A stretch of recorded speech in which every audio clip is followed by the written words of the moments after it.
So, on the topic of evil, I read a book a couple years ago. It was nonfiction called Evil, the Science Behind Humanity's Dark Side. And it was really interesting because it was basically examining this concept of evil and if it really exists, like not in a Disney villain way, but like in the real world, are people really evil? And kind of complicating our notion of what evil is, because in a lot of cases it is very much rooted in culture, and so what might be considered bad or evil in one culture is very much not in another, and vice versa. And discussing the banality of evil. So she discusses different things that are considered evil in our like culture today, and if it is actually evil.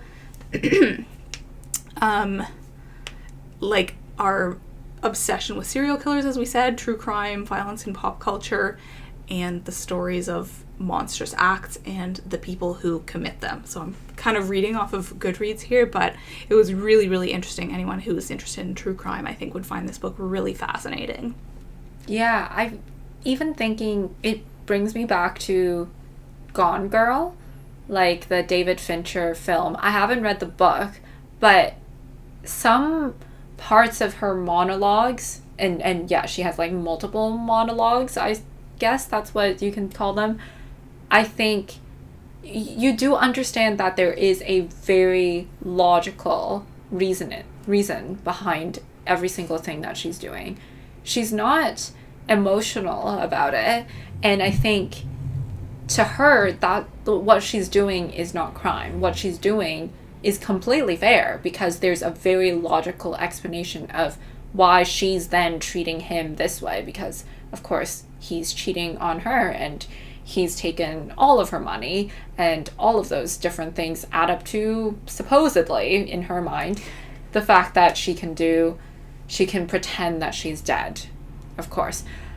I don't know if this is spoilers, but sorry if spoilers. But it just goes to show exactly what you're saying. Like, evil is subjective. It's not definitely this is evil. You might think that something's evil, but another person might not think that it's evil. And I think it's the conversation of what's good and what's bad. And that's the whole thing about politics. And that's all the things about social issues. And all of those things are hard to discuss because everyone has different perspectives of what is a good thing and what is a bad thing.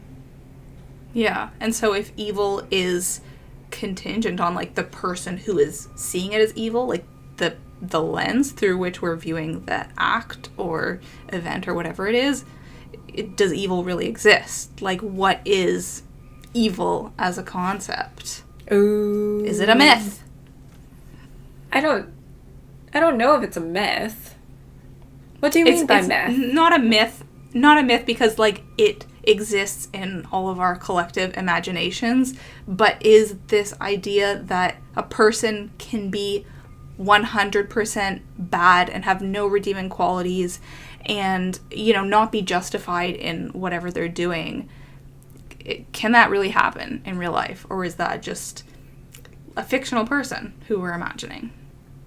Well, I think based off of our conversations, it's definitely a fictional character because the craziest villains, I mean, not our favorite villains though, because as we mentioned in the last episode, our favorite villains are grounded in some grain of truth and reality, even though they exist in a world that seems larger than life and where the rules don't make quite the same sense as human normal life. But I think the most spectacular, crazy villains out there, they don't make sense, and I think that's the only way to portray them in our lives. So we can't have those in real life because they don't exist. And so, but that's still, I think, I think in How I Met Your Mother, Barney Stinson doesn't think the Karate Kid is the protagonist. I think he thinks the other kid is like the actual Karate Kid, and so he doesn't like the film. He prefers the antagonist. And I think that's a really great example of just, in general, evil is in the eye of the beholder, kind of. And, yeah, I think the most evil of acts and most evil of things should stay in the film world because it doesn't make sense in the real world. It's almost like villains can be villains in movies, and they can be evil, and they can do bad things that have absolutely no justification. Because if they were justified, and if we understood why they were doing them, and there was a greater purpose, and it was all to, I don't know, like they were trying to bring about a utopia or something like that, even if it meant some bad things happening along the way. Maybe that's a bad example, but basically, I think if we were to understand the reasoning behind why a bad person is bad, we would sympathize with them, and we might root for them. And if the bad character is not the main character, we can't have that. Like, we want the bad character to be bad. We want to root for the main character and have them prevail in the end, because if not, then, like, you don't have the formula that's going to work for the movie. Do you know what I mean? Yeah. And I almost even... Can you think of any... I was going to say, can you think of any movies where it actually does that? Like, you meet two characters and one of them is bad, but then you realize that actually the bad character is the one who's in the right, and, like, we should sympathize with them. And by the end of the movie, you're, like, rooting for that character instead. I'm trying to think if there are any. I'm sure there are. Like, kind of... I don't know. Arrival, maybe. Like, the bad character is kind of like the alien, right? But they're just trying to provide a future message or show people that how they're doing things right now is not the right way to go. And so that's kind of like... But they're not evil. That's the thing. They're just misunderstood. So I kind of feel like... Yeah, that's what I mean. Yeah. That's exactly what I mean. When you have a villain and they're not actually a villain, they're just misunderstood. Like, the only example I can think of, and I've spoken about this before, is Wicked. Because the witch is misunderstood. She's not actually evil.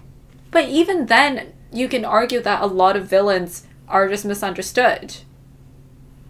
Which is scary. I think the scariest villain is when you literally don't understand where they're coming from, what they're going to do next. Not just that, it's...